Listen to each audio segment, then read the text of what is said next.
बच्चों स्टार्ट करते हैं स्ट्रक्चर ऑफ आयनिक कंपाउंड से। ठीक है ना। आयनिक कंपाउंड जैसे NaCl, ZnS, CsCl, Na2O, CaF2। ठीक है ना guys. Basically these are the class जिनको हम स्टडी करेंगे। दे आर मतलब NaCl type compound, CaF2 type compound. तो उनके लिए हर एक के लिए विल बी स्टडिंग कि वो तुम्हारे कहां पे तुम्हारा कटायन प्रेजेंट होता है, कहां पे तुम्हारा अनायन प्रेजेंट होता है। तुम्हें पता है कि जो पिद्दी एटम है वो तुम्हारा वॉर्ड्स में जाएगा, और जो तुम्हारा बड़ा एटम है that will be forming the lattice the बड़ा atom will be forming the lattice, and the smaller atom the पिद्दी atom will be going into the wards.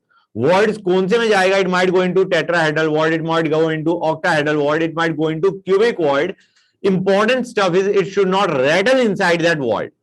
ठीक है ना गाइस, टाइट फिट होना चाहिए। राइट गाइस, तो वही चीज मैं लिखने जा रहा हूं। पहली चीज, hold on, first thing being bigger atom forms lattice and smaller atom की जगह better term would be ion, you pick। ठीक है ना guys, the smaller atoms occupy the voids। okay guys, the bigger atom forms lattice and the smaller atoms occupies the voids। अब बच्चों generally your larger ion, मेरे को ऊपर भी ion ही लिखना चाहिए था, is anion and smaller ion is cation। ये जनरली है गाइस, तुम रियलाइज करोगे एक केस में this does not hold true. ठीक है बच्चों। गाइस अब एक और चीज कि वो तुम्हारा कौन से वॉर्ड में जाएगा, that depends on the radius ratio of cation and anion, या कटायन एंड अनायन के बजाय I would use the term smaller ion to larger ion. उनका रेशियो, उनका रेडियस का रेशियो क्या है उसके ऊपर डिपेंड करता है कि तुम्हारा स्मॉलर आयन कौन से वॉर्ड में जाएगा in the lattice formed by the bigger ion. ठीक है ना बच्चों, तो वही चीज मैं लिख रहा हूं, the type of void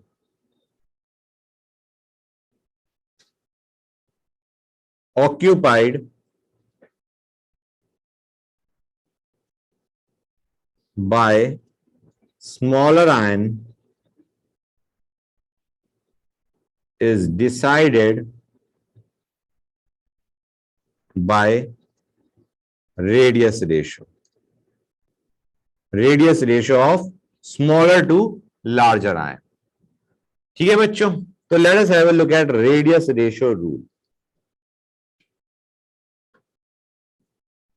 radius ratio rule, तो बच्चों पहले मैं लिख ही दूं, the ratio of radius of smaller ion to larger ion is known as radius ratio of ionic solid, and this gives an idea of the type of void occupied by smaller ion।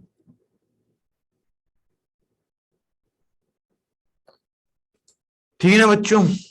Guys यहां तो कोई doubt, मेरे ख्याल से statement में तो कोई दिक्कत नहीं आई होगी कि हमारा रेडियस रेशियो क्या होता है, radius of smaller ion to the radius of larger ion, और इस रेशियो को देख के भी डिसाइड कि तुम्हारा जो स्मॉलर आयन है वो कौन से वॉर्ड में जाएगा। ठीक है ना बच्चों। अब हम क्या करेंगे, will have a look eight, पहले मैं फॉर्मूला भी लिख दूं, रेडियस रेशियो जो हम टर्म यूज कर रहे होंगे it will B r plus by r minus. अब तुम कहोगे सर अभी तो हमने ये पढ़ा था, generally this is the case. ठीक है, मैं उसको सीधा r बाय r लिख देता हूं, where r is the smaller atom, r is the capital, मतलब capital R is the bigger atom, ठीक है ना बच्चों, small r is the smaller atom, capital R is the bigger atom का radius. तो ये रेशियो हम देखेंगे। अब गाइस सबसे पहले लेट अस फाइंड आउट, ध्यान से देखो बच्चों, एक काम की चीज समझो, तुम्हारे पास बड़ा आयन है, तुम्हारे पास छोटा आयन है, छोटा आयन तुम्हारे बड़े आयन में जो वॉइड्स बन रहे हैं उनके अंदर it is going inside those voids. मैंने तुम्हें बताया था बच्चों, एंड यू इमीडिएटली रियलाइज कि अगर तुम्हारा एटम रैटल कर रहा है तो हम उस वॉइड में नहीं डालेंगे। तुम्हारे पास दो कंडीशन हो सकती है, या तो तुम्हारा छोटा ion is perfectly fitting into the void, perfectly अगर वो फिट कर रहा है, you can easily understand guys, यहां पे तुम्हारा bigger ions will be touching each other and the smaller ion will also be touching the bigger ions, मतलब there will be two conditions, the bigger ions touching one another and the smaller ion touching all the bigger ions, जो उसको which are forming that void, ठीक है ना बच्चों, कोई doubt यहां तक। दूसरी कंडीशन ये हो सकती है कि तुमने एक बड़ा साइज का एटम रख दिया वॉइड में, in that case the cation will be touching the anions but the anions have been separated, तो the anions will not be touching one another, हाँ है ना, कटायन अनायन को टच कर रहा होगा क्योंकि उसका साइज बड़ा है, वो फिट तो अब आ गया टाइटली फिट, लेकिन अनायंस ने टच करना छोड़ दिया। कोई डाउट यहां तक बच्चों? हम वो कंडीशन देखना चाह रहे हैं, we are trying to find out what should be the ratio of cation to anion when both anions are touching one another and your cation is touching the anion. अभी हम जो रेशियो निकालना चाह रहे हैं वो परफेक्ट फिट की निकालना चाह रहे हैं, समझ में आ रहा है नहीं आ रहा है बच्चों? परफेक्ट फिट जहां पे कटायन अनायन को टच कर रहा है और अनायन भी आपस में टच कर रहे हैं, वो रेशियो हम निकालेंगे for tetrahedral void, for an atom going into the tetrahedral void, for an atom going into the octahedral void, for an atom going into the cubical void। एक और हमारा void आ गया ट्रायंगुलर void, जो कि हमने अभी तक नहीं देखा है, ठीक है ना बच्चों?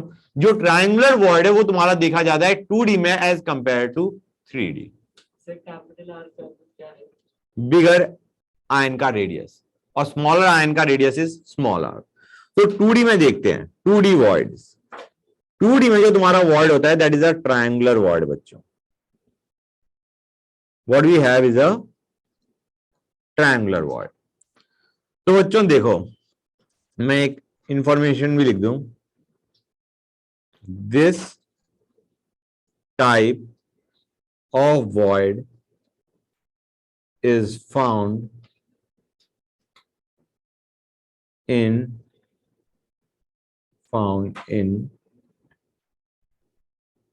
close packed structure when 3 atoms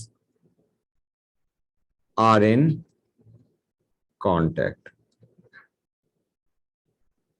तो बच्चों एक काम करता हूं, मैं डायग्राम बना देता हूं, that would be better, diagram से समझना आसान है रेदर देन थ्योरी लिखते जाना।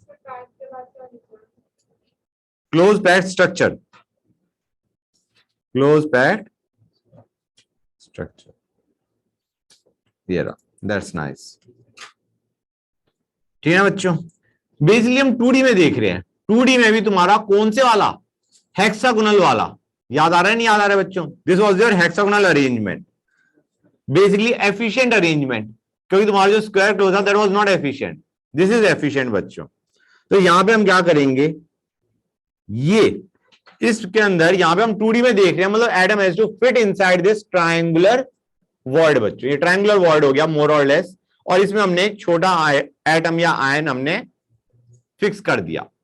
अब हमें देखना है what should be the radius ratio such that this smaller ion is touching the bigger ion and the bigger ions are also touching one another.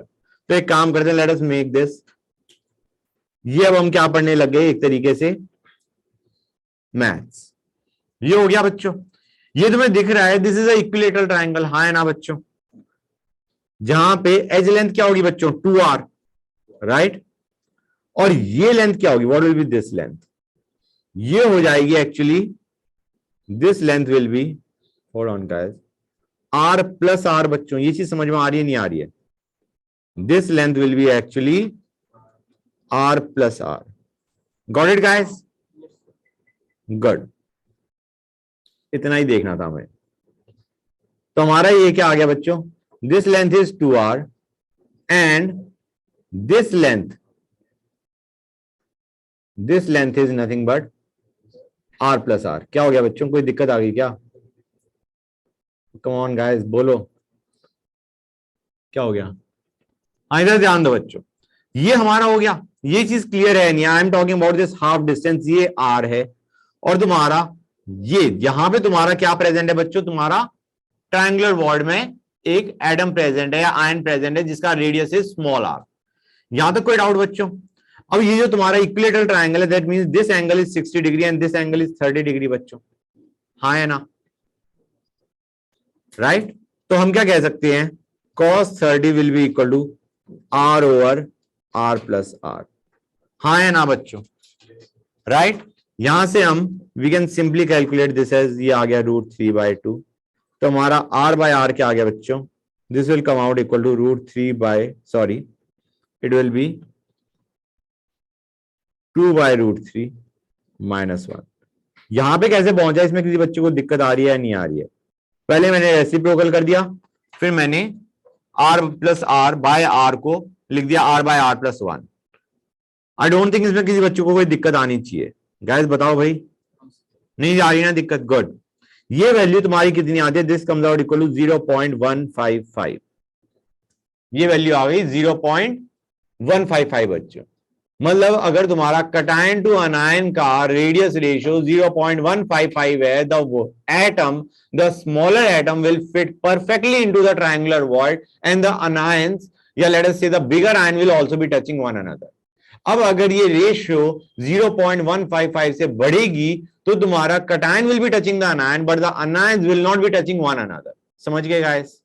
Good. इसको मैं लिख दूं, at this ratio cation touches anion and anions touch other anion। Perfect fit, correct. और अगर हमारा r bye r की ratio greater than 0.155 पहुंच गई, cation touches anion but anions do not touch each other। cation तो अभी anion को touch कर रहा होगा, anions will stop touching each other। Good guys, ये हमारा हो गया, we are done with the radius ratio for the triangular void बच्चों। ठीक है गाइस, अब आते हैं, let us come to tetrahedral void. ये हमारा 3D में देखा जाता है, हाँ है ना बच्चों? This is seen in tetrahedral, void is seen in heart. अच्छा, tetrahedral void is seen in 3D packing.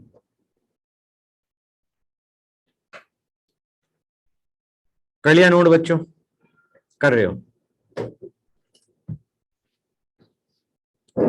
Guys? तुम एक चीज मान के चलो, जो भी मैं यहां पे समझा रहा हूं, at the end of day you have to learn it and then you can even forget कि how you got this answer.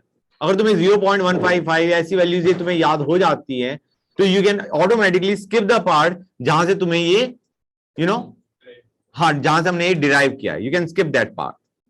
लेकिन एक बार समझाने के लिए मुझे समझाना पड़ेगा। अब आते हैं टेट्राहेड्रल वॉइड पे। टेट्राहेड्रल वॉइड के लिए मेरे को फिर से डायग्राम बनाना ही पड़ेगा बच्चों। Hold on, just a minute, let me make the diagram.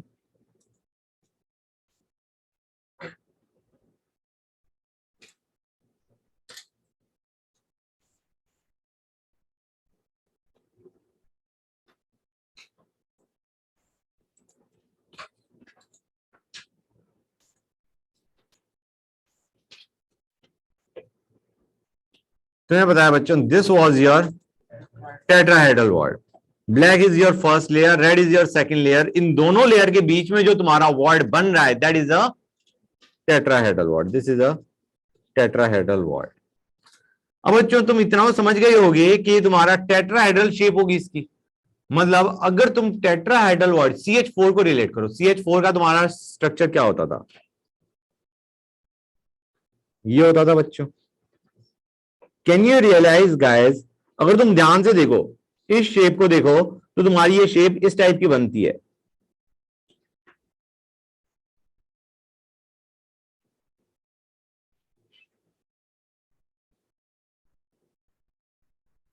This is the shape that you get.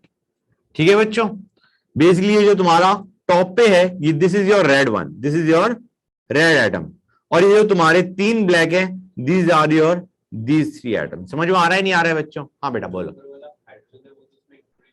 अभी मैं बता रहा हूं, जस्ट अ मिनट, इस डायग्राम को मत देखो, don't look at this diagram right now, look at these two diagram. ये चीज समझ में आ रही है बेटा? कोई डाउट यहां तक कि जो तुम्हारा रेड वाला है, this is at the apex top, और ये जो तुम्हारे तीन ब्लैक है, these are these three ones. हाँ है ना बच्चों? और इसका मतलब ये है कि somewhere over here should be the position of tetrahedral void. हाँ है ना बच्चों? Somewhere in the middle of this tetrahedral. अब हम आते हैं, यार ये जो टेट्राहेड्रल शेप है, इसको तुम CH4 क्या रिलेट कर सकते हो? कैसे रिलेट करोगे वो समझो। यहां पे जो कार्बन है, that is actually your tetrahedral void. CH4 के स्ट्रक्चर के साथ अगर तुम रिलेट करते हो, this carbon is the tetrahedral void, this being your apex, this being your three atoms which are forming the base of the tetrahedral. समझ में आया नहीं आया? These three hydrogen atoms at the bottom, they are forming the base of the tetrahedron. The above hydrogen atom is forming the apex, and this carbon atom is actually the position of the tetrahedral void. ठीक है ना बच्चों? हमें पता है ये angle कितना होता है बच्चों? ये एंगल होता है तुम्हारा 109 डिग्री एंड 109 डिग्री 28 मिनट्स, ये होता है तुम्हारा, राइट गाइस? तो अब मैं क्या करने वाला हूं, ध्यान से देखो, this is your angle, perfect tetrahedral structure में 109 डिग्री 28 मिनट्स। अब हम क्या करने वाले हैं, late me make this diagram बच्चों।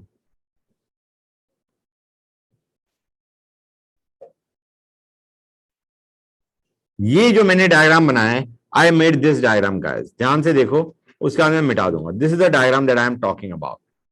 क्लियर है गाइस? यहां तक कोई डाउट? अब हम कह रहे हैं, सिंस, ध्यान से देखो बच्चों, ये मैंने बना दिया, हम कह रहे हैं cation is touching the anion and the anions are touching one another. मतलब ये डिस्टेंस तुम्हारा कितना आ गया बच्चों? 2r। 2r, हाँ है ना बच्चों? यहां का r और यहां का r, this length is 2r। Good, इसको मैं ऐसे ही रखता हूं, ये लेंथ तुम्हारी आ गई 2r, r प्लस r, मतलब मैं इसको r मान लेता हूं। और गाइस तुम्हारा ये जो लेंथ है, what about this length guys? ये लेंथ क्या आ जाएगी? दिस लेंथ इज बेसिकली, और दिस लेंथ गाइस, ये कितना आ जाएगा? r plus r। ध्यान से देखो, if you observe carefully, this will be r plus r। हाँ या ना? राइट, मैं इसको ऐसे लिख देता हूं, इसको इधर लेके गया, ये r आया, ये हमारा r प्लस r आया। हाँ है ना बच्चों? और हमें पता है ये एंगल जो बीच में था, ये कितना था? 109 डिग्री 28 मिनट्स। तो हम कहेंगे this whole angle is 109 degree 28 minutes. उसका आधा कितना हो जाएगा बच्चों? This particular angle, this angle will be nothing but 54 degree and कितना? 44 मिनट्स। ठीक है बच्चों, this is the angle that you will get. समझ में आया नहीं आया बच्चों? कोई डाउट यहां तक? अब we can easily apply sine 54 degree 44 minutes is equal to r by r plus r, and when you solve you get r by r की वैल्यू as 0.225। समझ में आया नहीं आया बच्चों? यहां तो कोई डाउट गाइस? क्लियर हो गया? किसी बच्चों को डाउट नहीं? गुड। अब बच्चों यहां पे काम की चीज, इस पे 0.225 जैसे ही रेशियो आई, हम कहेंगे टेट्राहेड्रल वॉर्ड में बिठा दो, रेडल नहीं करेगा। लेकिन बाई चांस ये तुम्हारी रेशियो इससे बढ़नी शुरू हो गई, तो तुम्हारा anions will stop touching one another, और एक तरीके से तुम्हारी efficiency, packing efficiency will start decreasing, right? Good. अब आते हैं ऑक्टाहेड्रल वॉर्ड पे। ऑक्टाहेड्रल वॉर्ड, ऑक्टाहेड्रल वॉर्ड को देखो बच्चों, हम कहेंगे इसका डायग्राम कैसा बनता था? Rather than looking at the entire structure, कि तुम्हारा 6 बनाए हम, will be looking at the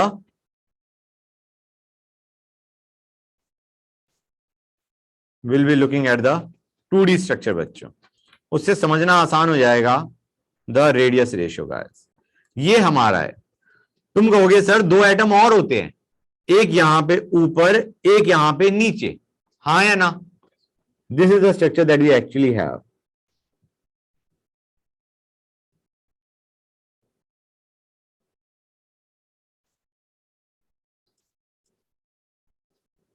and this being the position of octahedral void. हम कहेंगे यार 2D में बेसिकली ये जो तुम्हारा स्क्वायर का प्लेन बना है, इसको देखो, स्क्वायर प्लेनर स्ट्रक्चर अगर तुम देखोगे तो यहां पे somewhere over here is the octahedral word, हाँ है ना बच्चों? ये हमारा ऑक्टाहेड्रल वर्ड में हमने एटम बिठा दिया। पहली चीज गाइस, ये लेंथ हमारी क्या होगी 2r, ये भी 2r 2r 2r, you are actually getting a square, ठीक है? और ये लेंथ कितनी हो जाएगी बच्चों? r plus r। तो late me make this thing, यहां पे बनाते हैं so that you can have an idea of the ratio. ये r है, ये हमारा r प्लस r है, ये हमारा ये बन गया। और हमें पता है गाइस कि तुम्हारा ये एंगल या लेट्स से तुम्हारा ये एंगल कितना होगा बच्चों? 45 डिग्री, हाँ या ना? यहां तो कोई doubt guys? So it doesn't matter तुम कौन से को लेते हो, let us consider this angle.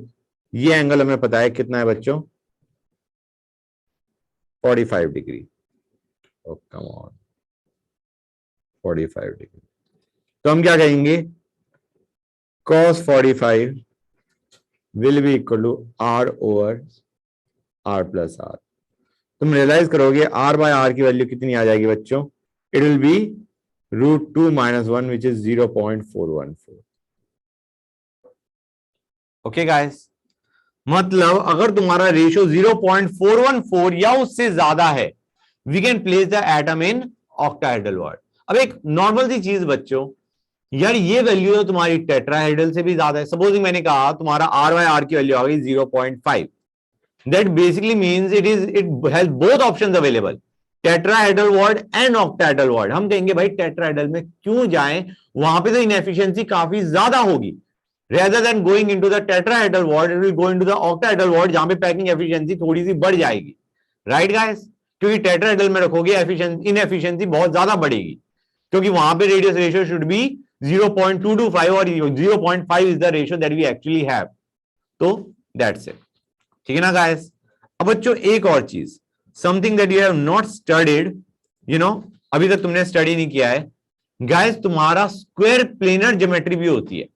That is something that you study in coordination compounds. Coordination compound जो कि हमारा एंड में हम करेंगे। तो जो कोऑर्डिनेशन कंपाउंड में स्क्वायर प्लेनर ज्योमेट्री होती है, उसके लिए हमने कहा, जो हमने ये कैलकुलेशन करी वो तो एक तरीके स्क्वायर प्लेनर ज्योमेट्री के हिसाब से ही करी है, तो उसके लिए भी रेडियस रेशियो यही चल रही होती है। तो उसके बारे में बस एक स्टेटमेंट लिख देता हूं मैं, that would be convenient. This is radius ratio for square planar geometry also.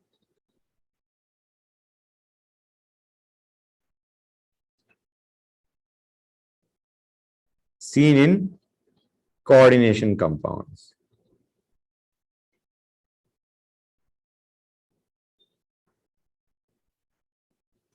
ठीक है बच्चों, यहां तक कोई doubt guys? Now let us go on to the fourth one, cubical void या cubic void. Cubic void would be better. Cubic void किसमें देखा जाता था बच्चों? सिंपल क्यूबिक यूनिट सेल में, हाँ है ना बच्चों? सिंपल क्यूबिक यूनिट सेल के अंदर atoms forming the lattice are present at the corners of the unit cell. और जब कॉर्नर पे तुम्हारे पास एटम्स प्रेजेंट है, तो बॉडी सेंटर पे there will be some kind of void present, जिसमें तुम एक छोटा एटम रख सकते हो एट द बॉडी सेंटर, हाँ है ना बच्चों? That smaller atom at the body centre is actually your cubic void. समझ में आ रहा है नहीं आ रहा है बच्चों? This is your cubic void. Cubic void में अगर हम एक छोटा एटम रखना चाहें तो वी कैन कीप इट। तो गाइस इसको कैसे देखोगे? आसान तरीका है बच्चों, ध्यान से देखो। पहली चीज हम कहेंगे यहां पे let us have a look at the unit cell only. Unit cell से इसकी कैलकुलेशन करना बहुत आसान है। हम कहेंगे anions are touching one another, anion being the larger ion, हम कहेंगे anions are touching one another, that basically means 2r will be equal to a, हाँ है ना। and now you have a look along the body diagonal, body diagonal के along देख लो, let us have a look along this body diagonal। समझ में आ रहा है नहीं आ रहा है बच्चों? body diagonal के along देखोगे, do you realize guys this relation will hold true, 2r plus 2r will be equal to √3 है। ये बताओ मुझे, यहां का R, यहां का R कैपिटल R, ठीक है ना बच्चों, R and your small 2r will be equal to √3 है। समझ में आया नहीं आया बच्चों? किसी भी बच्चों को डाउट? राइट, क्लियर है, गुड। तो यहां से we can easily derive a relation. तुम्हारा क्या आएगा बच्चों? You will have R bye R will be equal to √3 - 1 which will be equal to 0.732। मतलब अगर तुम्हारा रेडियस रेशियो 0.732 से तुम्हारा क्या हो जाता है, ये या इससे बढ़ जाता है, will place the smaller atom into the cubical void rather than into the octahedral void. बच्चों यहां तक कोई डाउट गाइस? यार ये तो √3 आ गया, √3 माइनस, हाँ मतलब ये तो याद कर लो, दैट वुड बी कन्वीनियंट, याद कर लो, ठीक है। अब आते हैं रेडियस। इनके बीच की कोई वैल्यू दे दे तो इनके बीच की वैल्यू वही मैं अभी बताने जा रहा हूं, चिंता मत करो। अगर हमारा है 0.225 से 0.414, हम कहेंगे यार यहां पे तुम्हारा ऑक्टाहेड्रल और क्यूबिक नहीं चल सकते, रेडल करेगा, जो कटायन है that will ridley in that space available. तो इसके अंदर the only available option is tetrahedral void, ठीक है ना बच्चों। तो हम कहेंगे इसमें तुम्हारा जो शेप आएगी इसके अंदर, इट विल बी, मतलब the position available is your tetrahedral void. अच्छा एक चीज बच्चों, ये जो इसमें जो तुम्हारा स्मॉलर आयन गया, जो तुम्हारा कटायन गया, उसका कोऑर्डिनेशन नंबर क्या होगा? हम कहेंगे it is surrounded by ions, मतलब कटायन जो है it is surrounded by anions, the anions which are forming that tetrahedral void. कितने अनायंस से टेट्राहेड्रल वॉइड बनता है? 4, 3 नीचे 1 ऊपर। तो the coordination number of the smaller ion which goes into that void is 4। समझ में आया नहीं आया बच्चों? तो कोऑर्डिनेशन नंबर तुम्हारा क्या आ गया? 4, ठीक है ना गाइस, गुड। अब आते हैं नेक्स्ट पे गाइस, 0.414 से 0.732। और तुम कहोगे सर इसमें तो तुम्हारे टेट्राहेड्रल और ऑक्टाहेड्रल दोनों आ सकते हैं। हम कहेंगे टेट्राहेड्रल ना अज्यूम करो, एफिशिएंसी तुम्हारी कम हो जाएगी। We will go for octahedral, और तुम्हारा क्यूबिकल इसमें आ ही नहीं सकता, क्योंकि क्यूबिक के लिए वी नीड मोर देन 0.732। तो it will go into the octahedral void now guys. अब मुझे ये बताओ बच्चों, ऑक्टाहेड्रल वॉइड के लिए तुम्हारा कोऑर्डिनेशन नंबर क्या होगा? How many atoms are surrounding the smaller ion? 6, very good, ठीक है ना बच्चों, यहां तक कोई डाउट? अच्छा एक चीज और मैंने तुम्हें बताया था, इसमें तुम्हारा स्क्वायर प्लेनर भी चलता है, हाँ है ना। You can even have square planar geometry में सेम रेडियस रेशियो, लेकिन इन दैट केस कोऑर्डिनेशन नंबर क्या होगा? ऊपर और नीचे तो है ही नहीं, तो coordination number will be 4, good. यहां तक कोई डाउट गाइस? राइट। अब आते हैं 0.732 से 0.999, बेसिकली लेस देन 1। अभी बताता हूं, गिव मी 1 मिनट, बहुत आसान है, अभी बताता हूं। यहां पे ध्यान दो, यहां पे तुम्हारा टेट्राहेड्रल में भी जा सकता है, ऑक्टाहेड्रल में भी जा सकता है, क्यूबिक में भी जा सकता है। हम कहेंगे क्यूबिक पिक कर लो, so will say it will go into cubic void. Cubic void के लिए कोऑर्डिनेशन नंबर क्या होगा बच्चों? Tell me. 8, क्योंकि it is surrounded by 8 corner atoms, हाँ है ना बच्चों, गुड। अब गाइस काम की चीज, 2 चीजें काम की हैं। बाई चांस तुम्हारा 0.225 से भी कम होता तो हम क्या करते? Then we would have placed in it in a 2D arrangement, triangular void में जाता, ठीक है ना बच्चों। अब आते हैं, अगर इक्वल टू 1 हो गया तो, यार इक्वल टू 1 को समझो, इक्वल टू 1 का मतलब क्या है? Cation and anion are basically same, और उनके लिए मैक्सिमम पैकिंग एफिशिएंसी कब होती है? एफसीसी। मतलब अगर तुम्हारा यहां पे R/R की वैल्यू 1 आ जाती है, हम कहेंगे भाई एफसीसी में बिठा दो, क्योंकि that basically means you are talking about the same atom, और सेम एटम में maximum packing efficiency is for Z equal to sorry for FCC. Same atom होगा, मतलब हम ये नहीं कहते कि दो आयंस का साइज सेम होगा, हम ऐसा कहते ही नहीं। मतलब उनमें से एक तो बड़ा होगा ही होगा। सेम तो तभी होगा when we are talking about the same element, और सेम एलिमेंट के लिए maximum packing efficiency is in case of FCC structure. ठीक है गाइस, तो अगर R/R 1 आ गया तो हम क्या कर देंगे? एफसीसी में बिठा दो उन्हें। अब बाई चांस R/R की रेशियो ग्रेटर देन 1 आ गई, दैट बेसिकली मींस कि भाई तुमने bigger ion by smaller ion की रेशियो निकाली है, you change them and you find out the smaller by bigger की रेशियो। तो R/R कैपिटल ग्रेटर देन 1 का तो कुछ मतलब बनता ही नहीं, it just means we have to reverse that ratio, and the void जो तुम सोच रहे थे एटम वॉइड में जाएगा, वो नहीं जाएगा, that is the one that will form the crystal and the other atom will go into the void. Guys समझ में आया या नहीं आया? पक्का? Good, this part is done बच्चों। अब हम एक्चुअली देखेंगे इसका इंप्लीमेंटेशन। इंप्लीमेंटेशन क्या? कि ये तुम्हारे कौन से एटम तुम्हारे वॉइड में जाते हैं, कौन से एटम तुम्हारा लेटिस बना रहे होते हैं in different type of ionic families. ठीक है बच्चों, स्टार्ट करें। गुड, तो पहला आते हैं rock salt structure. Rock salt क्या होता है बच्चों? NaCl। NaCl स्ट्रक्चर बच्चों, इसमें cation is small, anion is big, and the ratio comes out equal to 0.525। तुम्हें ये रेशियो याद करने की जरूरत नहीं, तुम्हें तो ये पता होना चाहिए NaCl का क्या स्ट्रक्चर होता है। ये रेशियो तुम्हें ये समझाने के लिए है कि यहां पे तुम्हारा कटायन छोटा है पहली चीज, और जो कटायन जहां पे जाएगा वो तुम्हारा it will go into the octahedral void by looking at the radius ratio, कि it is between 0.414 and 0.732, the cation will go into the octahedral void.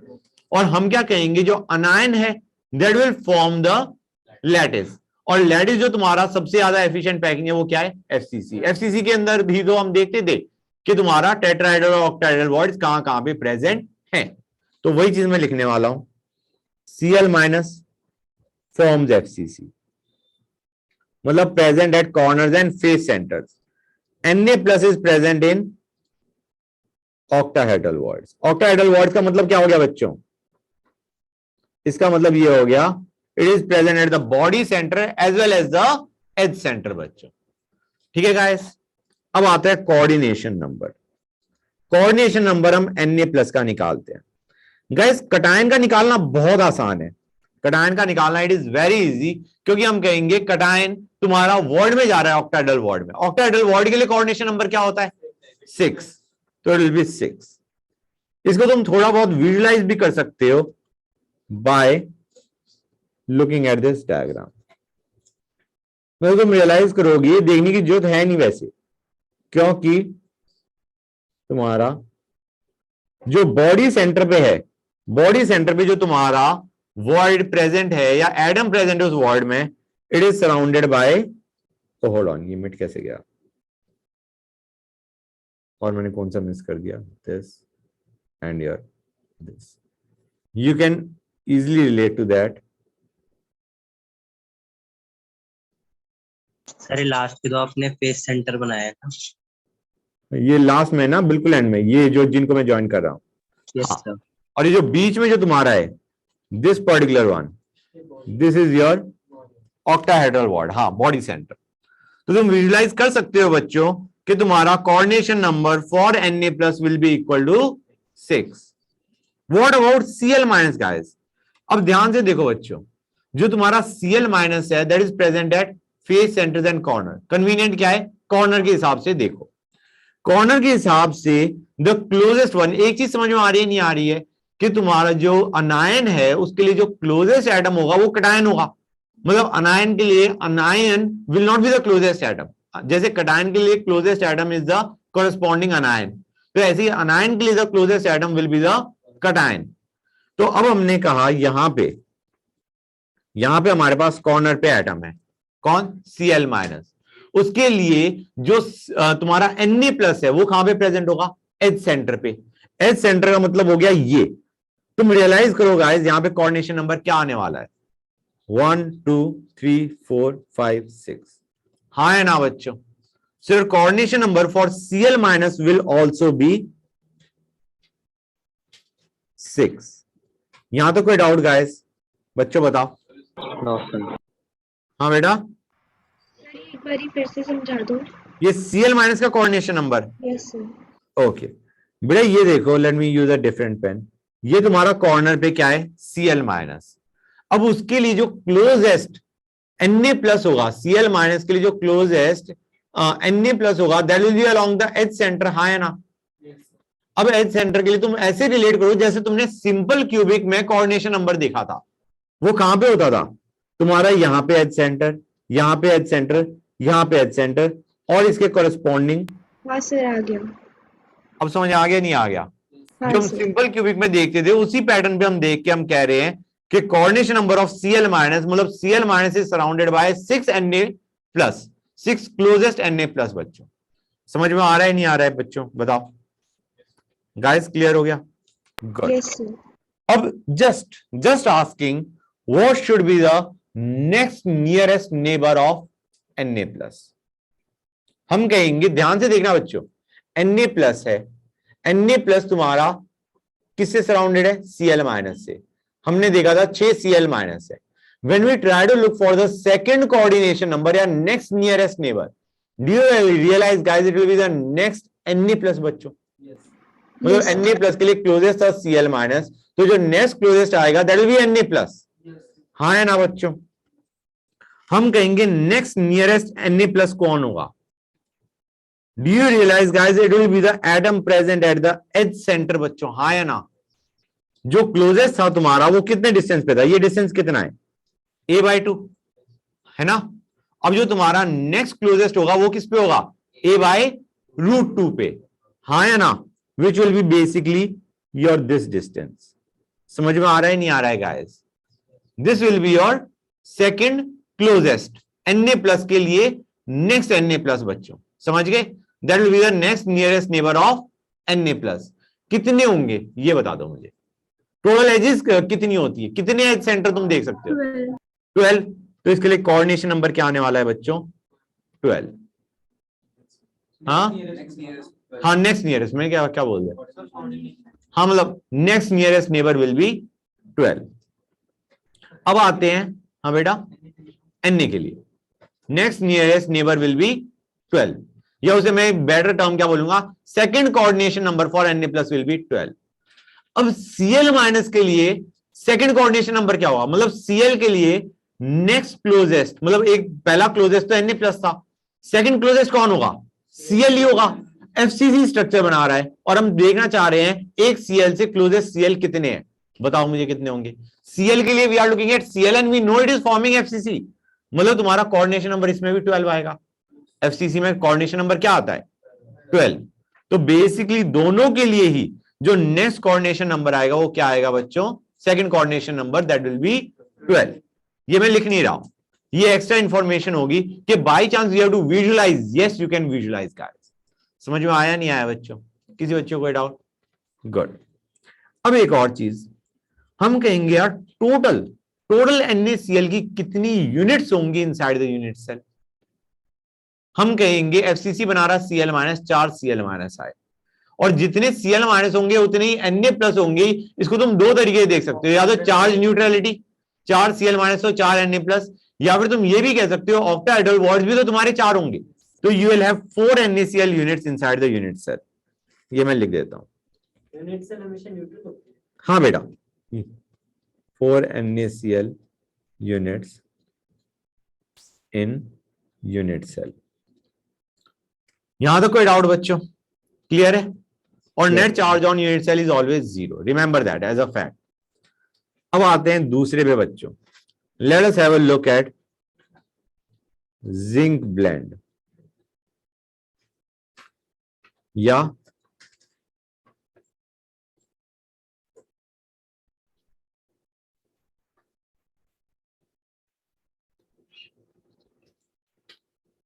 बच्चों जो जिंक ब्लेंड है ZnS, it exist in two forms, उसके दो type के unit cell बन सकते हैं. It can have two types of unit cell. You can have cubic structure and you can have hexagonal structure. ठीक है ना बच्चों. तो ये तुम्हारा फेलेराइट है, that has got a cubic structure. जो तुम्हारा दूसरा है wurtzite, that has got a hexagonal structure, that is rare. We are not going to study that. We are going to study the spheroid structure. बच्चों clear है यहां तक? तो let us have a look at that. यहां पे जो ratio आती है बच्चों, वो आती है तुम्हारी 0.40. This is your experimental data बच्चों. ठीक है ना गाइस. तो मुझे बताओ ये किसके बीच में लाई कर रहा है? मतलब इसके अंदर it should go into that cation Zn2+ should go into which word? Tetrahedral word. Good. तो हम क्या कहेंगे बच्चों? पहली चीज S2- क्या करेगा? It forms FCC and your Zn2+ it goes into tetrahedral voids. अब हम कहेंगे ध्यान से देखो, FCC के कितने एटम्स होते हैं FCC में? 4. इसका मतलब है Zn2+ भी चार्ज न्यूट्रलिटी के हिसाब से Zn2+ भी 4 होना चाहिए. But we have got how many tetrahedral voids? 8. इसका मतलब है 8 में से ओनली 4 आर ऑक्यूपाइड. क्लियर है या नहीं बच्चों? तो इसके लिए will use the term it goes into alternate tetrahedral words. It goes into alternate tetrahedral word. यहां पे मैं फिर से समझा देता हूं ऑल्टरनेट टेट्राहेड्रल वर्ड्स का मतलब क्या होता है. ठीक है ना बच्चों.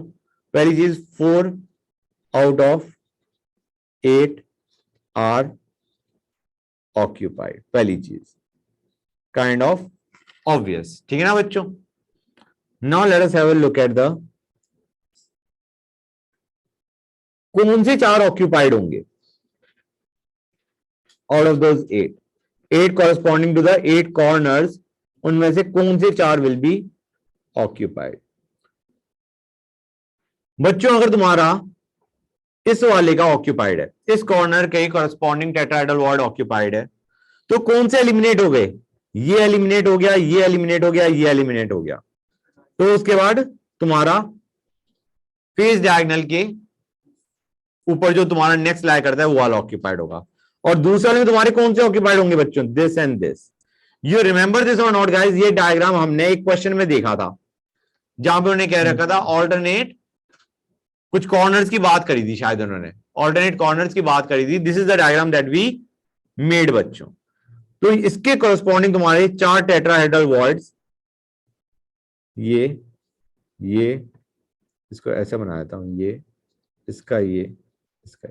These are the 4 tetrahedral voids which are occupied. समझ में आ रहा है नहीं आ रहा है बच्चों? यहां तो कोई डाउट?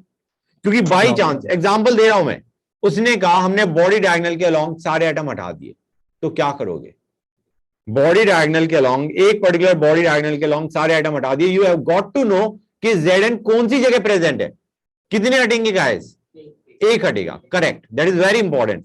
और तुम कोई भी बॉडी डायगोनल बनाओ, एक ही हटेगा. ऐसा नहीं है कि किसी में कोई हट ही नहीं रहा है, किसी में 2 हट रहे हैं.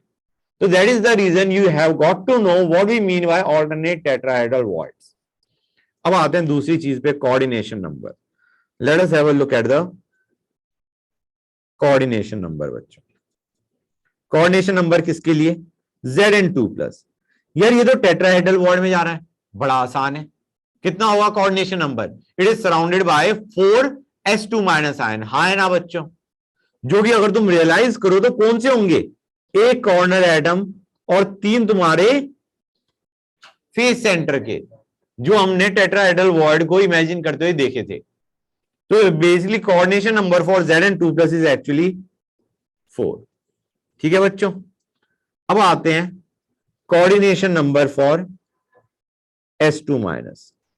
ये भी एक अजीब ही चीज है गाइस. ध्यान से देखो, विजुअलाइज करने में इट बिकम्स अ पेन.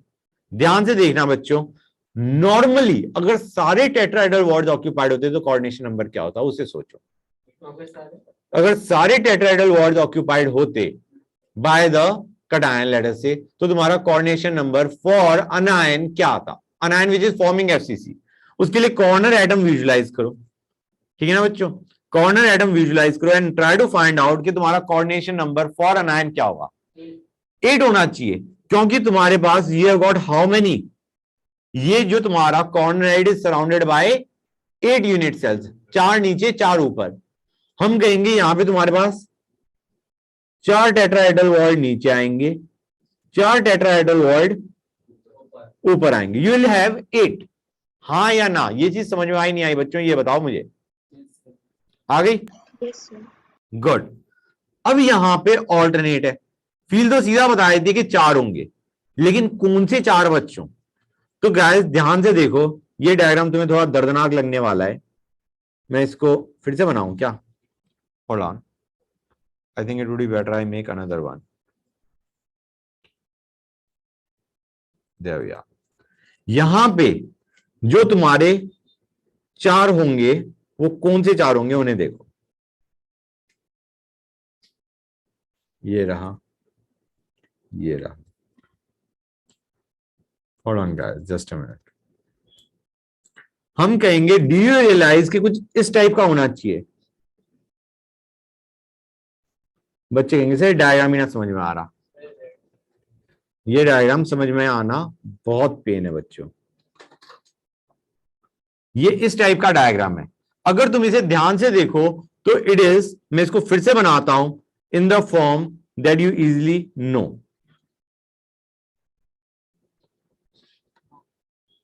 समझ में आ रहा है नहीं आ रहा है guys? This is your tetrahedral structure. मतलब अगर ये तुम्हारा, ट्राई टू अंडरस्टैंड, अगर ये तुम्हारा फर्स्ट क्वाड्रेंट था, ठीक है बच्चों, इफ दिस वाज योर, मैं इस दूसरे पेन से करता हूं, this was your first quadrant, this is your third quadrant, इसमें दोनों में नीचे जा रहा है, और जो दो ग्रीन है जो कि तुम्हारा सेकंड और फोर्थ क्वाड्रेंट में है, इन दोनों में ऊपर जा रहा है। समझ में आ रहा है नहीं आ रहा है guys? Tetrahedral structure, try to visualize it. बच्चों इसको विजुलाइज करने की कोशिश करो। 2 नीचे जा रहे हैं, 2 ऊपर जा रहे हैं। जो 2 नीचे जा रहे हैं वो तुम्हारा फर्स्ट और थर्ड क्वाड्रेंट में है, और जो तुम्हारे ऊपर जा रहे हैं वो तुम्हारा सेकंड और फोर्थ क्वाड्रेंट में है। इस टाइप की कुछ फील आ रही है नहीं आ रही है गाइस? नहीं आई? नहीं आई? बहुत खराब बात है। रुको गाइस, बच्चों ऐसे रियलाइज करो, ये तुम्हारा था इस यूनिट सेल में, this was in this unit cell. अब जो नेक्स्ट तुम्हारा नीचे जा रहा है वो तुम्हारा थर्ड यूनिट सेल में जा रहा है। बच्चों समझ में आ रहा है नहीं आ रहा है गाइस? ये तुम्हारा फर्स्ट में गया, मतलब ये तुम्हारा इधर है, ये तुम्हारा, मतलब it is not in the second one, it's in the third one. ऐसे रिलेट करो थोड़ा सा। गोश, ये तुम्हारा ऐसे जा रहा है, मतलब ये दोनों नीचे जा रहे हैं, these both are going down and these both are going up.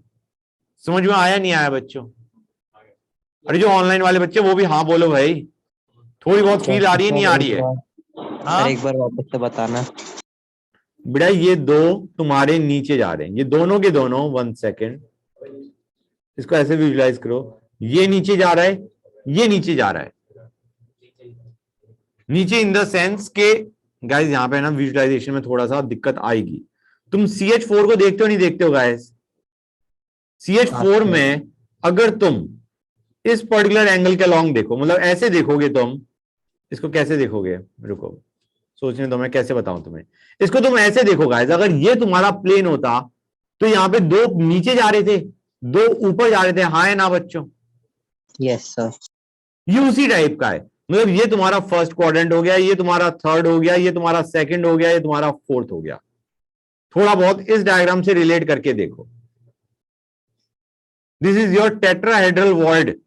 बच्चों ये जो हमने स्ट्रक्चर देखा है, टेट्राहेड्रल स्ट्रक्चर देखा है हमने, कि यहां पे ये तुम्हारा C हो गया, ये 2 H आगे जो नीचे जा रहे हैं, ये 2 H आगे जो ऊपर जा रहे हैं, they are not lying in the same plane.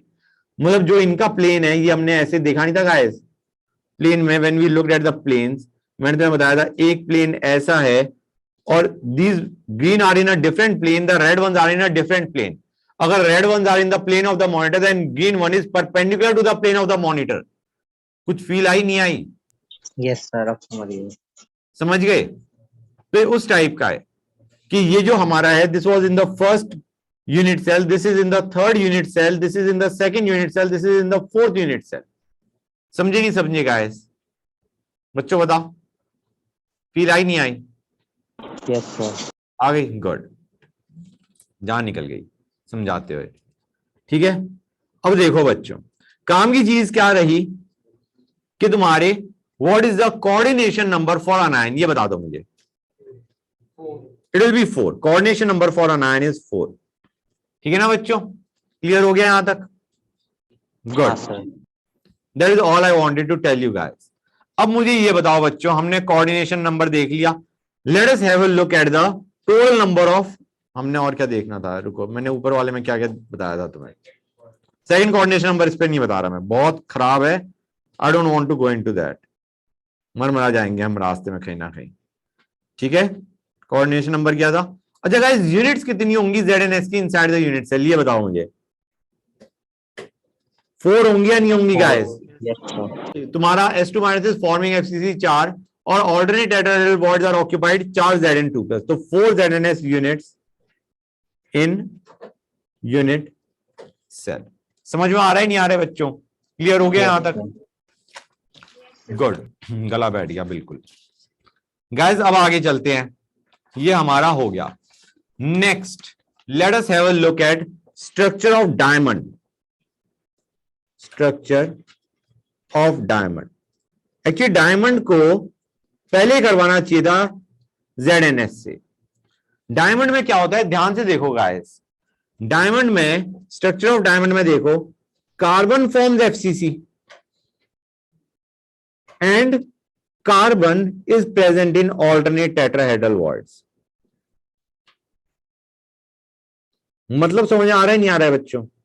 Same atom is present in tetrahedral bonds, तो यहां भी जो तुम्हारी पैकिंग एफिशिएंसी आती है ना गाइस, वो बहुत कम आती है, 30% की रेंज में आ रही होती है, क्योंकि तुमने ऑल्टरनेट टेट्राहेड्रल बॉन्ड्स में, टेट्राहेड्रल बॉन्ड्स में सेम साइज एटम घुसा दिया। क्लियर है बच्चों? तो जो तुम्हारा यूनिट सेल होगा that will be very big, number of atoms तो ज्यादा हैं, I agree. Total number of atoms inside unit cell कितने आएंगे बताना जरा मुझे। डायमंड में 4 तुम्हारे आगे FCC से, 4 आगे ऑल्टरनेट टेट्राहेड्रल बॉन्ड से, you have got total 8 atoms inside the unit cell, but the size of the unit cell is so big that the packing efficiency comes in the range of 30%. समझ में आ रहा है नहीं आ रहा है बच्चों? Yes sir. Yes sir. 13 नहीं 30, 30% की रेंज में कहीं ना कहीं फीचर कर रहा होता है, निकाल सकते हो उसे, अभी बता दूंगा मैं। ठीक है बच्चों, यहां तक कोई doubt guys? Okay, total carbon atoms in unit cell कितने आ गए बच्चों? 8। गाइस बाई चांस इसकी पैकिंग एफिशिएंसी निकालनी पड़े तो क्या करोगे? 8 इंटू 4/3 पाई आर क्यूब, हाँ है ना बच्चों guys? Right, by A cube into 100। ई और आर के बीच में रिलेशन क्या होगा ये बता दो मुझे।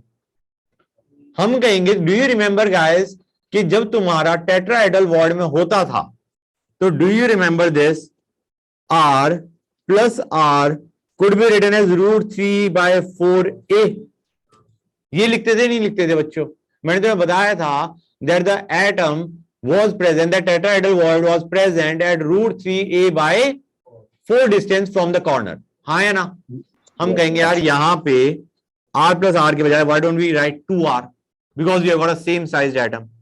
तो यहां पे जो रिलेशन होगा that will be 2R is equal to √3/4. You find out the packing efficiency and let me know. Not right now, after the class. करते रहना मजे के लिए, ठीक है बच्चों?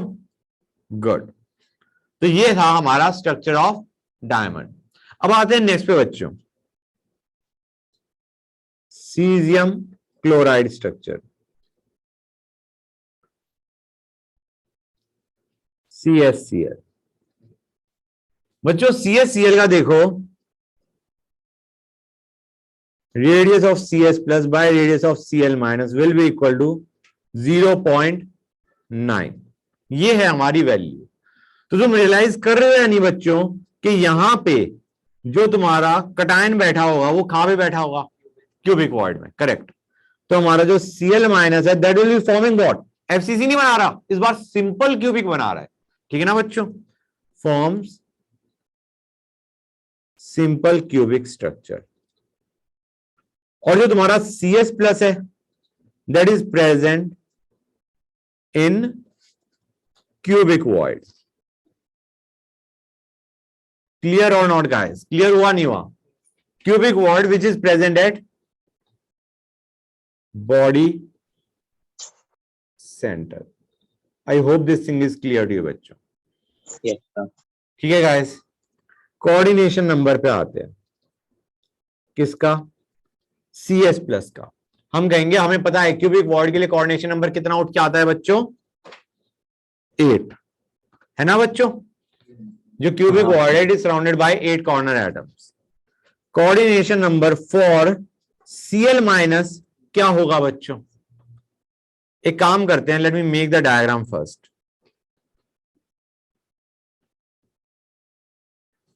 Let me make the diagram first.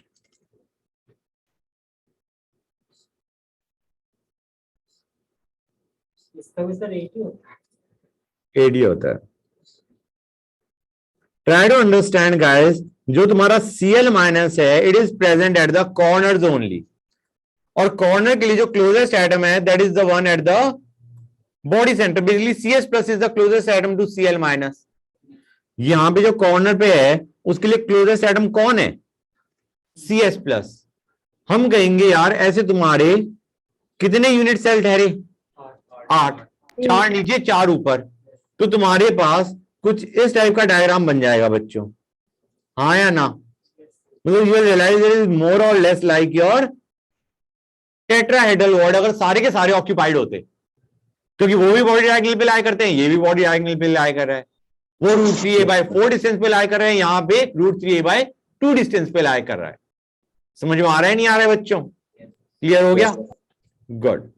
तो coordination number for Cl minus is also 8. Guys अब एक काम करते हैं, सेकंड कोऑर्डिनेशन बताना जरा CS प्लस का.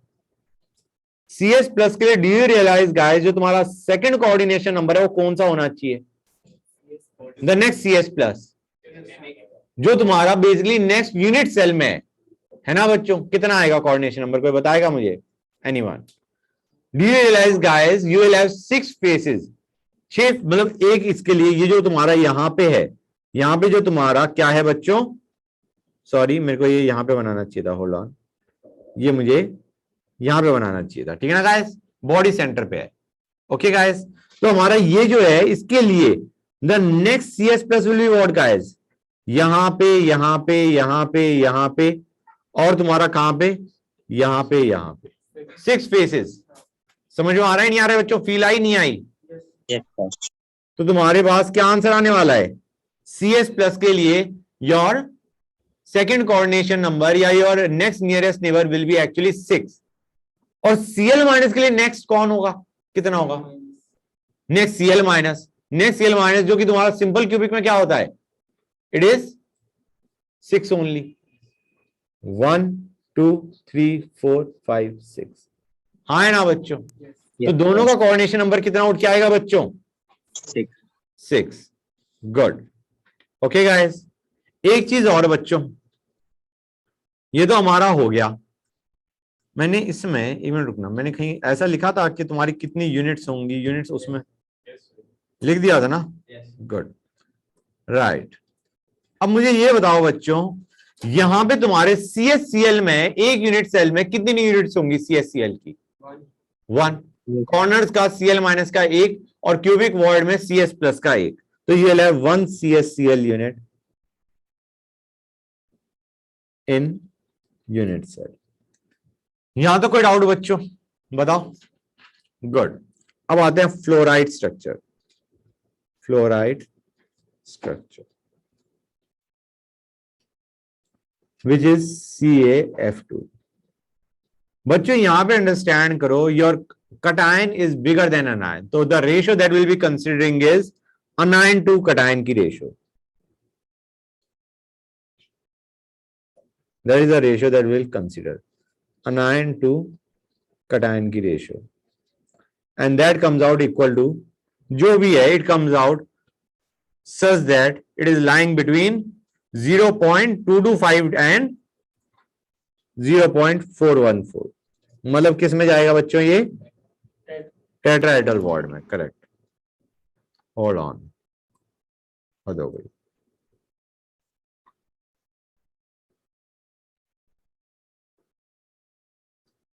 तो हम कहेंगे कोऑर्डिनेशन नंबर, पहली चीज position, your Ca2+ will be doing what guys? It will be forming FCC, हाँ है ना?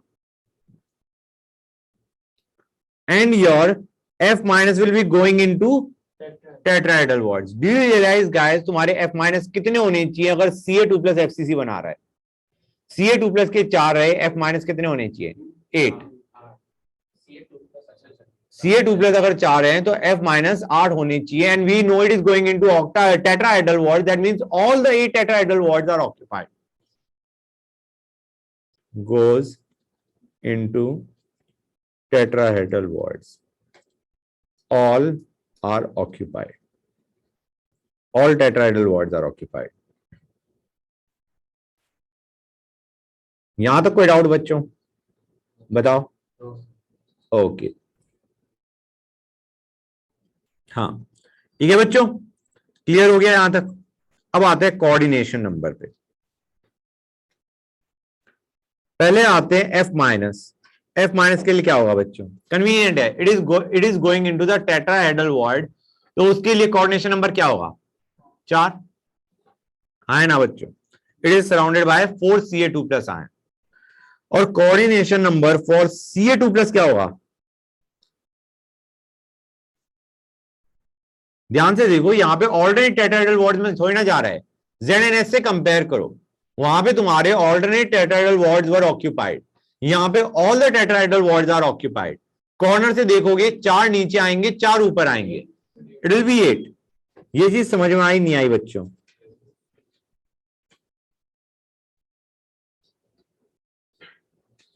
This is the diagram that you will have. Let me have a look eight. ये दिख रहा है बच्चों, ये कॉर्नर है, और यहां पे तुम्हारा, यहां पे क्या प्रेजेंट है बच्चों? F-, तो तुम्हारे पास ऐसे कॉर्नर से 4 F- नीचे और 4 F- ऊपर इन 8 डिफरेंट यूनिट सेल्स, हाँ या ना? Yes, sir. Good. So you will have the coordination number as 8 for Ca2+। और Cf2 की कितनी यूनिट्स होंगी इनसाइड द यूनिट सेल? हम कहेंगे 4 Ca2+, 8 F-। Basically you will have 4 Caf2 units inside the unit cell. नहीं, मैंने ये तो बोला Ca2+ के तुम्हारे FCC है तो 4 बना रहा है, F- तुम्हारे सारा टेट्राहेड्रल वॉर्ड में 8 आए, Ca के 4, F के 8, मतलब Cf2 के 4 units, 4 Cf2 units in unit cell. यहां तो कोई डाउट गाइस? बताओ भाई। गुड। No, sir. अब आते हैं नेक्स्ट पे, anti fluoride structure, which is nothing but Na2O. Na2O is a type of anti-fluoride structure. There are others also, लेकिन Na2O is our primary one. ठीक है ना गाइस, जिसको हम देख के समझेंगे कि तुम्हारा कौन सा एटम कहां जा रहा है। गाइस इसमें जो तुम्हारा रेशियो है, कटायन छोटा है, अनायन बड़ा है।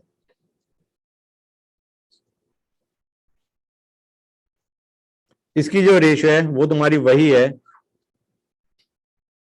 it will be going into the tetrahedral bonds, correct?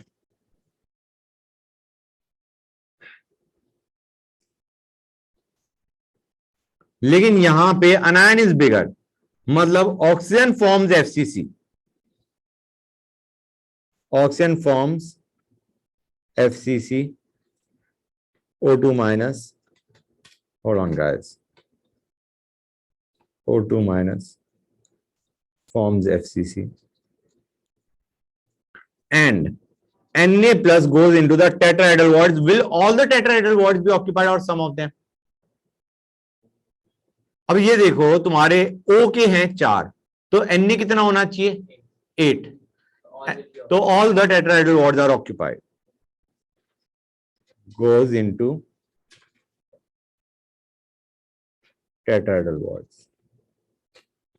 All tetrahedral bonds are occupied. यहां तक कोई डाउट बच्चों बताओ भाई, गाइस क्लियर हुआ या नहीं हुआ? और कितनी Na2O यूनिट्स होंगी इनसाइड द यूनिट सेल, ये भी बता दो। It will be 4, 4 oxygen 8 sodium, you will have 4 Na2O units in unit cell. ठीक है बच्चों, गाइस हमारा जो आयनिक फैमिली था, we are done with that. ठीक है बच्चों, नेक्स्ट पे आते हैं। नेक्स्ट इज समथिंग जो कि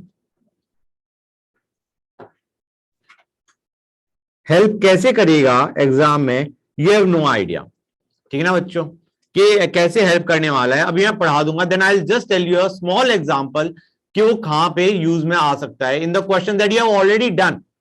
ठीक है ना बच्चों, तो let us talk about symmetry elements in a cube. Symmetry elements in cube, what are the elements of symmetry that you can have in a cube बच्चों। ठीक है गाइस, तो सबसे पहले आते हैं centre of symmetry. Centre of symmetry क्या होता है यार? नाम बड़ा आसान है और समझना भी आसान है, इन द सेंस कि centre of symmetry will normally be the body centre, correct. लेकिन उसको गंदे तरीके से समझना कि उसकी जो डेफिनेशन है that is tough. Definition is tough, ध्यान से सुनो। Any line drawn through center of symmetry will intersect Q at equal distance in both directions। बच्चे कहेंगे सर पता ही नहीं आप क्या बोल गए, हाँ या ना? गाइस डायग्राम देखो, उससे समझ में आ जाएगा कि मैं क्या बोलना चाह रहा हूं। हमने कहा सेंटर ऑफ सिमेट्री एक ऐसा पॉइंट है जिसके थ्रू तुम कोई भी लाइन बनाओ, make any line through it, उस लाइन का जहां पे वो इंटरसेक्ट कर रहा है क्यूब को, it should intersect at equal distance from that point. मतलब ऐसे मान के चलो ये लिया हमने पॉइंट, हमें पता है ये सेंटर ऑफ सिमेट्री है, अभी हमें ये नहीं पता it is the body centre, हमें पता है this is the centre of symmetry. Now you pass any line through it, the point at which it will intersect the cube that should be at equal distance from the centre of symmetry. समझ में आ रहा है नहीं आ रहा है बच्चों? This distance should be same.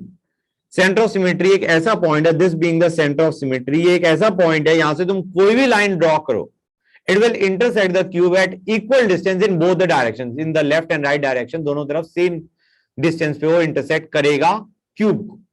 तो basically it is nothing but the body centre. तो it is actually the body centre. अब आते हैं बच्चों प्लेन्स ऑफ सिमेट्री। अब बच्चे बहुत दुखी होने वाले हैं। क्यों दुखी होने वाले हैं? जिस रीजन से तुम पहले दुखी हो रहे थे ना गाइस, कि सर ने एक लिया और उसे कॉपी करते गए, उस वजह से तुम बहुत दुखी होने वाले हो। पहली चीज मैं प्लेन्स ऑफ सिमेट्री की डेफिनेशन बता दूं। प्लेन विच डिवाइड्स क्रिस्टल या let us say I should use the term cube into equal halves या equal parts such that one is mirror image of another।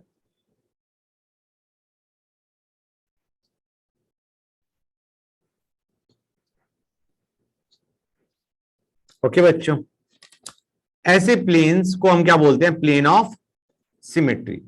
ये दो तरह के होते हैं, rectangular plane of symmetry and diagonal plane of symmetry. तो पहले आते हैं रेक्टेंगुलर प्लेन ऑफ सिमेट्री पे। बस अब बच्चे है ना होने वाले हैं परेशान, बुरे वाले। I can feel it. ऊपर करूं क्या बेटा? हो गया, okay, just a minute guys.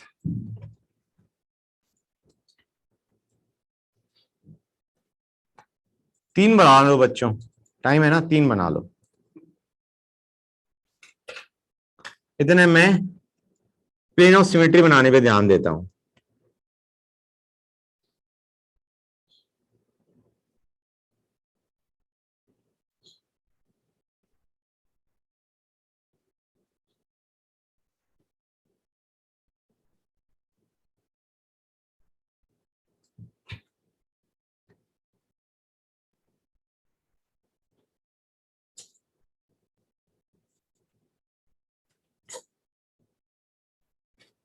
अरे प्लेन वाले में हम लाइन की जगह प्लेन डाल रहे हैं, उसके ये है ना।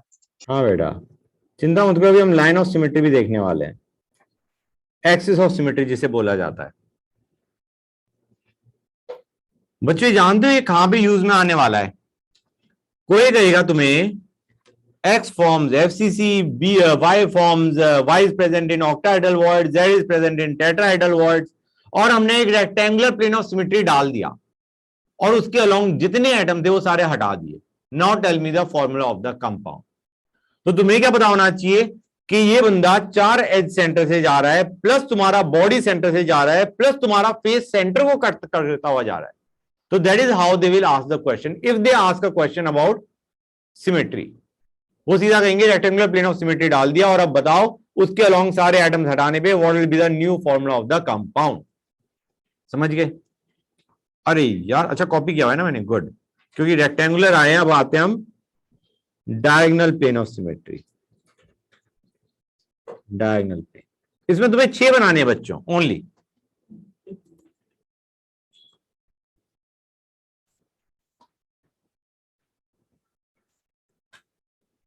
ये दिक्कत रहती है गाइस केमिस्ट्री में।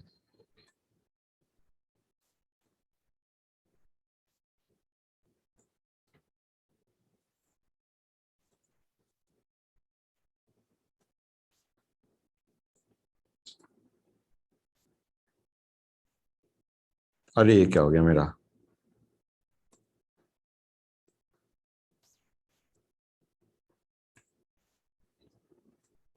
Six correct. करो।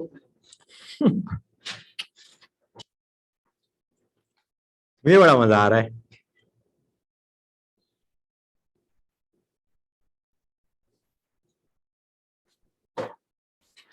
थोड़ा सा ऊपर कर दूं? चलो, इतना काफी है। ओके,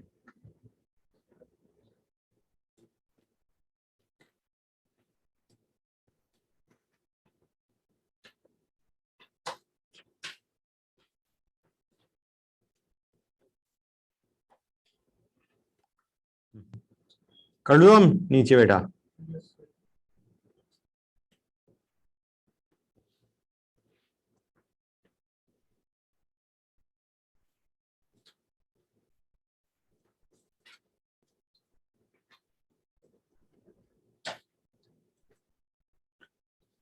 इस वाले में थोड़ा विजुलाइज करने में दिक्कत आ सकती है, ध्यान से देख लेना बच्चों इसे, ठीक है ना?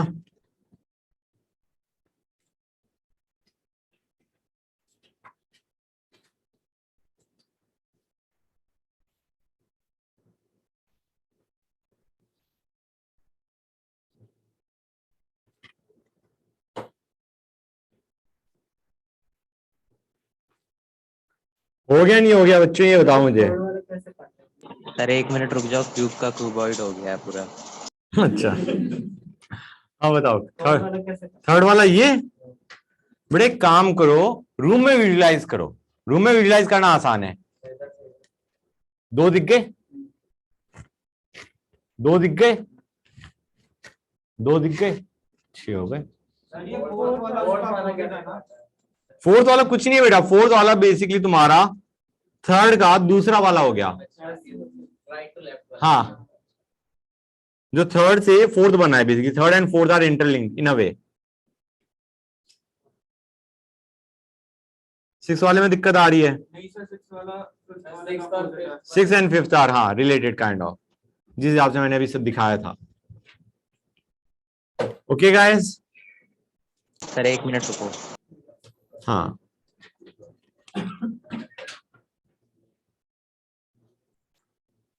मैं एक मिनट इसे यहाँ पे ले जाऊँ। हाँ, दिख रहा है ना सब कुछ?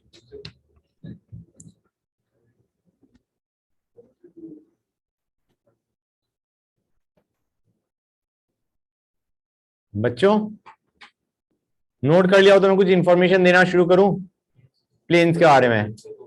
अच्छा,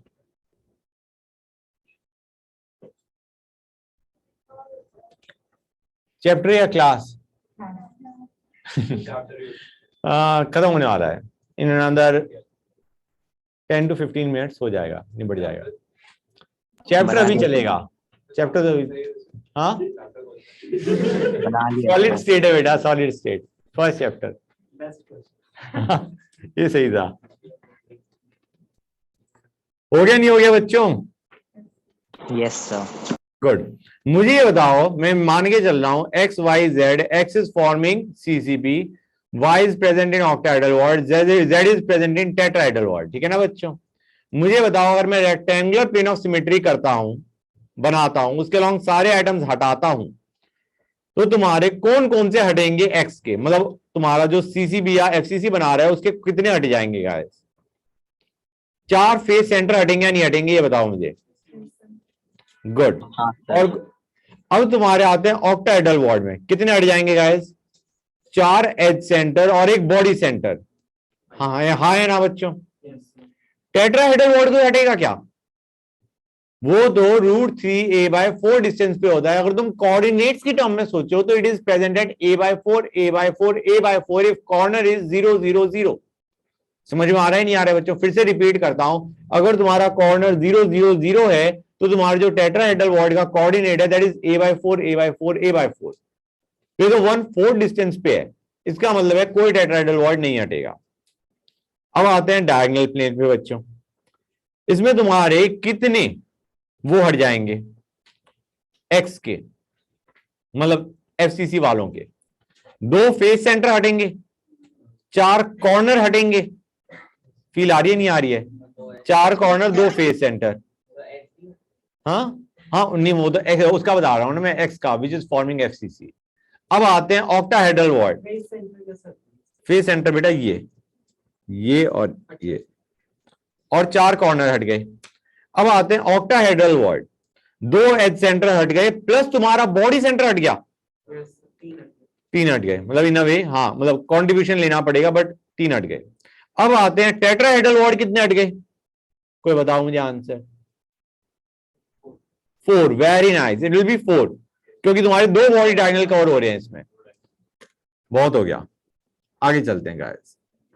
अब आते हैं एक्सिस ऑफ सिमेट्री पे, the last topic for the day.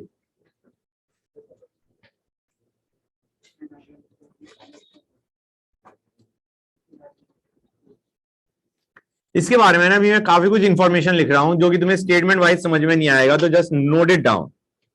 उसके बाद जब समझाने पे आऊंगा तब सारा समझ आ जाएगा। It is a line about which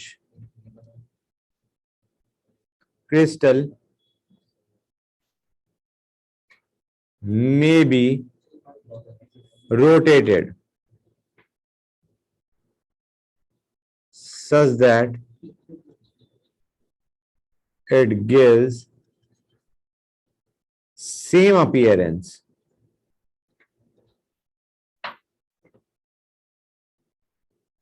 more than once.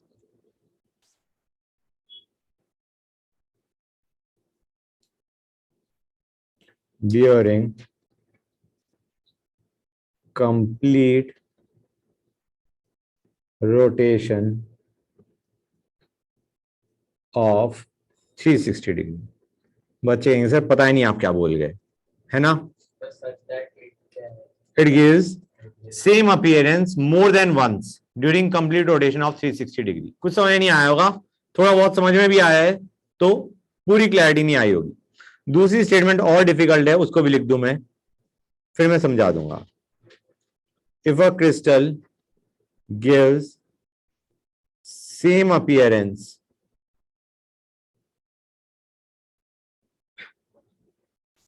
n times in complete revolution,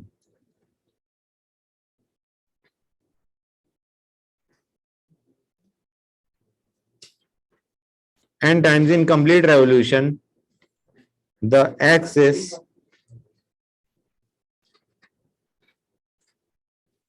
my mistake, सही कहा बच्चे ने, complete rotation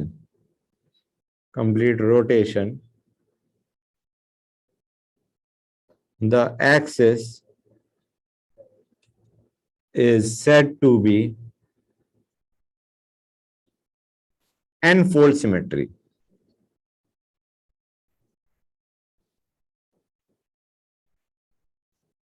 कुछ समझ नहीं आया ना? मोस्ट प्रोबेबली अच्छी बात है। हाँ, डायग्राम बनाते उससे अच्छी फील आएगी। मैं भी समझाने नहीं चाह रहा कि क्या कर रहा था मैं लिखते हुए, इससे समझाता हूं। ओके, अच्छा,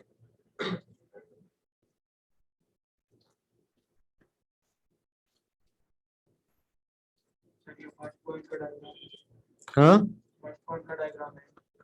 नहीं बेटा, ये पॉइंट का नहीं है, वो जर्नल पॉइंट से। ये हमने एक एक्सिस ऑफ सिमेट्री बनाया है। हमारा ये कहना है अगर हम इस एक्सिस के अबाउट घुमाते हैं, इसको, इस क्यूब को घुमाते हैं, तो तुम्हारा cube will be repeated when we rotated via at an angle of 360 degree. Rotate करेंगे तो ये तुम्हारा this unit cell will be repeated at particular angles. कोई बता सकता है वो एंगल क्या होना चाहिए? 90। गुड। तो 90 डिग्री एंगल पे अगर हम इसे घुमाते हैं तो दैट स्ट्रक्चर इज रीजनरेटेड। तो कितनी बार रीजनरेट होने वाला है? 4 बार। गुड। तो हम क्या कहेंगे? It has got 4-fold symmetry. That is what I mean. अब समझ आ गया? 90 डिग्री रोटेशन किया हमने। 9 बेटा ये देखो, ये है हमारा, दिस एंगल इज 90, इतना समझ आ रहा है? क्यूब है। अगर हम इसे रोटेट करते हैं, मतलब 90 डिग्री से मैंने घुमाया इसे अबाउट दिस एक्सिस, तो ये इधर आ जाएगा, ये इधर आ जाएगा। Basically that cube will be regenerated, हाँ है ना? That structure will be regenerated at angle of 90 degree every 90 degree पे। तो यू कैन अंडरस्टैंड 4 बार तुम्हारा that structure will be generated when you rotate it at angle of 360 degree. 4 बार this structure is generated. तो हम कहेंगे 90 degree rotation है and you have got 4-fold symmetry, जिसको मैं ऐसे भी लिख सकते हैं। हमें अगर ये पता है कि 90 डिग्री ये रोटेट करने पे दैट स्ट्रक्चर इज रीजनरेटेड, तो 360 by 90 that will give us the fold symmetry. कितने फोल्ड सिमेट्री वाली एक्सिस है? तो will say it has got a 4-fold symmetry. Correct, 4-fold axis है या 4-fold सिमेट्री है, जिसको हम लिखते हैं C4 axis of symmetry. Correct, clear है यहां तक? अब गाइस एक काम की चीज, ऐसी कितनी एक्सेस हो सकती है ये बताओ? We are looking at a pair of opposite faces. 3 हो सकते हैं। Good, 3 such axes. अब आते हैं नेक्स्ट पे बच्चों, next axis of symmetry.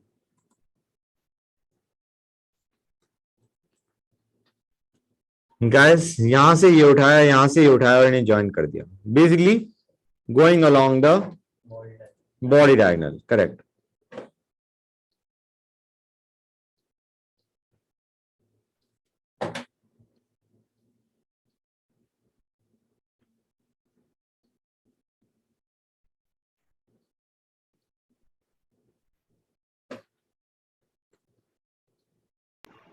Sir ऊपर वाले डायग्राम में 3 कौन सी होंगी, एक बार दिखा दो।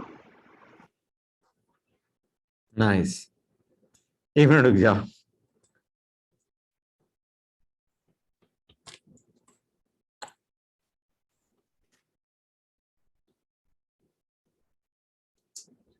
This will be the second one, and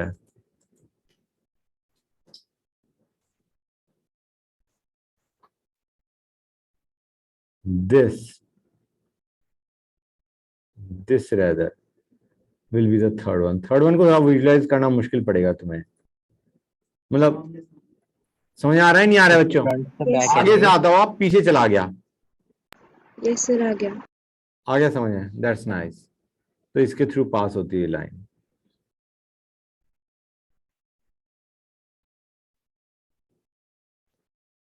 fine, हो गया। अब आते हैं नेक्स्ट पे, ये जो मैं बना रहा था गाइज, इसको अगर तुम ध्यान से विजुलाइज करो, when you try to rotate it, मतलब तुम ऐसे मान के चलो तुम यहां बैठे हुए हो, this is your I, can you feel कि इस लाइन के लॉन्ग देखोगे तो it is something like this, यहां पे लाइन पे आए and you got something like this 120 120 120 वाली फील, मतलब ये हमारा वो डॉटेड एक्सिस हो गई, this thing is your dotted axis, और ये तीनों के तीनों तुम्हारे 120 डिग्री एंगल पे हैं, थोड़ा अगर विजुलाइज करो तो ये तीन तुम्हारे 3 साइड्स हैं, 1 2 3, समझ आ रहा है नहीं आ रहा है बच्चों? These three will be at an angle of 120 degree if you observe it from here, है ना बच्चों? मतलब ये ट्रायंगल सा बन गया, इक्विलेटरल ट्रायंगल टाइप फील आ रही होगी तुम्हें, कुछ फील आ रही है नहीं आ रही है इससे, इक्विलेटरल ट्रायंगल की काइंड ऑफ। हाँ, राइट साइड वाला, लेफ्ट साइड वाला, हाँ क्यूब में मैं कह रहा हूं ये जो हमारी लाइन है इसको मैंने बनाया ये, और मैं कह रहा हूं ये 3 एजेस हैं, है ना? ये जो 3 एजेस हैं they are more or less like this, अगर तुम ध्यान से देखो तो इस टाइप की है, hold on, they are more or less like this, equilateral triangle type बनाने की कोशिश कर रहे हैं। इसको थोड़ा मैं और बनाता हूं, it is something like this, इस टाइप का स्ट्रक्चर बन रहा है, ध्यान से देखो, इस टाइप की कुछ फील आ रही है नहीं आ रही है? समथिंग ऑफ दैट काइंड, नहीं आई, ये समस्या है। मान के चलो ये लाइन गई, ठीक है ना बेटा, और तुम्हारे पास ये 3 है, मतलब अगर तुम यहां से देखोगे, you observe from this particular जो मैंने डॉटेड लाइन बनाई हुई है, इससे अगर तुम ऑब्जर्व करोगे तो तुम्हें ये तीनों के तीनों ट्राइंगल सा, इक्विलेटरल ट्राइंगल सा दिखाई देगा, ये साइड और ये जो 3 साइड्स हैं they will appear eight an angle of 120 degree. कुछ फील आ रही है उस चीज की? बस वही चीज बताना चाह रहा हूं कि यहां पे on a rotation of A angle of 120 degree that structure will be regenerated. ठीक है, कि अगर तुम 120 डिग्री रोटेट करोगे तो ये वाली एज यहां पहुंच जाएगी, ये वाली एज यहां पहुंच जाएगी, ये वाली एज यहां पहुंच जाएगी, when you rotate it eight an angle of 120 degree along this particular axis जो मैंने डॉटेड बना रखी है। तो हमारा क्या हो जाएगा बच्चों, यहां पे हम कहेंगे 360 बाय 120 डिग्री रोटेशन करेंगे तो will get the desired structure again, 360 by 120 degree which is 3-fold axis, या we can call it C3 axis of symmetry। अब ये और बता दो बच्चों ऐसी कितनी होंगी? This is nothing but the body diagonal बच्चों, 4 होंगी। क्लियर है या नहीं बच्चों? मतलब एक ये और तुम्हारा एक ये, हाँ है ना? थोड़ा बहुत अगर तुम विजुलाइज करोगे you realise that you can have 4 diagonals, body diagonals. Next पे आते हैं, थर्ड वन। तो हमारे पास इसको मैं लिख देता हूं, you will have 4 such axes, you will have 4 such axes. मैंने ऊपर भी ऐसे ही लिखा था ना। हाँ, अब आते हैं नेक्स्ट पे, अनदर एक्सिस ऑफ सिमेट्री। ये लिया और इसके थ्रू हमने पास कर दी लाइन। यहां पे आई डोंट थिंक विजुलाइजेशन में कोई भी दिक्कत आएगी। कितने से रोटेट करें that we get the same structure again? 180 degree, that's nice. 180 degree rotation किया, हम कहेंगे 360 by 180 which will be 2-fold axis या C2 एक्सिस ऑफ सिमेट्री। और ऐसी कितनी होंगी? 6। That was nice and quick. You'll have 6 axes. तुम ये देखो, you are looking at a pair of opposite edges. हाँ या ना? एज सेंटर को देख रहे हो, 2 ऑपोजिट एज सेंटर को देख रहे हो, you will have 6 such axes. हाँ या ना? जैसे तुम्हारे 6 तुम्हारे प्लेन ऑफ सिमेट्री आ रहे थे, उसी तरीके से तुम्हारे पास you will have 6 C2 axis of symmetry. बच्चों यहां तक कोई डाउट गाइस बताओ मुझे? गुड, बस इतना ही रखते हैं आज की क्लास में। बोलो, किसी बच्चे को और पढ़ने का मन है? ठीक है।